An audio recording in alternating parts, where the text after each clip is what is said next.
홍명보 전 대한민국 축구 국가대표팀 감독의 핵심 조력자이자 전술 책임자를 자처했던 포르투갈 출신 주앙 아로소 수석 코치가 결국 한국을 떠납니다. 포르투갈인 참담한 월드컵 이후 한국 축구의 카오스를 떠난다는 제목의 기사를 통해 아로소 코치가 한국 대표팀을 떠난다고 보도했습니다. 홍명보 전 감독의 부임 이후 한국 축구대표팀에 선임된 아로소 코치는 앞서 다소 황당한 발언들로 논란을 빚은 바 있습니다. 지난 4월 한 해외 매체와 인터뷰에서 아로소 코치는 축구협회가 내게 기대한 것은 현장 감독이었다. 협회는 경기 플랜을 세울 사람을 원했다라며 자신을 실질적인 사령탑으로 묘사했습니다. 여기에 그치지 않고 아로소 코치는 축구협회가 코칭 스태프 구성까지 요청해 티아고 마이아 분석관과 피지컬 코치 등 내가 추천한 사람들을 모두 데려왔다고 자랑하듯 떠벌리기도 했습니다. 이 발언이 국내에 알려진 직후 파장에 일자 아로소 코치는 SNS를 통해 홍명보 감독은 흔치 않은 역량과 헌신적인 자세를 지닌 지도자라며 진화에 나섰고 축구협회를 통해 매체 측에 기사 삭제를 요청하는 등 월드컵 전부터 불필요한 잡음을 만들어냈습니다.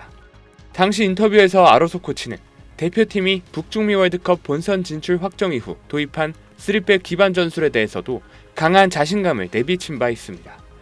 그는 홍명보 감독과 이야기하다가 수비 라인을 낮출 때 5명을 배치하는 게 흥미로울 수 있다는 결론을 내렸다며 훈련 시간이 부족했지만 3-4-3 포메이션은 매우 효과적이었고 선수들도 잘 받아들였다고 확언했습니다. 실전 전술 총괄을 자처하며 호기롭게 좋은 성과를 자신했던 아로소 코치의 전술은 정작 본선 무대에서 대실패로 마무리됐습니다. SBS 김지욱입니다. 홍명보 축구대표팀의 주앙 아로소 수석 코치가 자국 포르투갈 매체와 인터뷰로 논란을 일으킨 것과 관련해 대표팀이 외국인 코치진의 미디어 활동에 더 신중할 것을 강조했습니다. 축구대표팀 관계자는 오늘 대표팀과 관련해 매체 인터뷰를 할 때는 사전에 대표팀 허락을 받는 등 기존 지침에 대해 외국인 코치진에 다시 알렸다며 월드컵이 얼마 안 남은 상황에서 의도치 않은 문제가 발생하지 않게끔 주의하자는 차원이라고 설명했습니다. 최근 아로소 수석 코치가 포르투갈 매체 볼라와 가진 인터뷰가 국내 팬들 사이에서 논란이 된 것이 영향을 미친 걸로 보입니다. 아로소 수석 코치는 인터뷰에서 대한축구협회는 프로젝트의 대외적 얼굴이자 일상적인 대표 인물이 될 한국인 감독을 원했고 훈련을 조직하고 경기 아이디어를 개발할 유럽인 지도자를 찾았다며 내게 요구된 역할은 현장 지도자라고 말했습니다.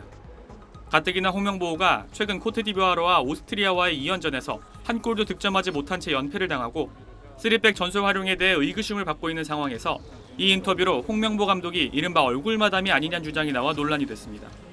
이후 아로소 수석 코치는 논란이 커지자 대표팀에 무리를 일으켜 죄송하다는 입장을 전했고 기사의 내용이 일부 사실과 다르게 왜곡됐다며 기사 삭제를 요청했다고 밝혔습니다.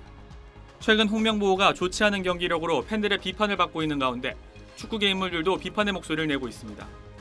국가대표 골키퍼로 활약한 김영광은 본인의 유튜브에서 대표팀의 경기력을 비판하며 홍명보 감독이 물러나야 한다고 주장했고 또 다른 국가대표 출신 이천수도 자신의 유튜브 채널을 통해 우리는 연습을 안 하는 것인가라며 유럽 리그에서 뛰는 선수들이 많은 역대급 라인업에도 참패하는 것을 이해하기 어렵다고 말하기도 했습니다. 누리꾼들 사이에선 홍명보 리더십에 대한 비판이 커지는 상황에 내부적으로 전술을 다지기보다 외부 논란을 차단하기 위한 것에만 몰두한 것 아니냐는 비판도 나오고 있습니다. SBS 김태원입니다.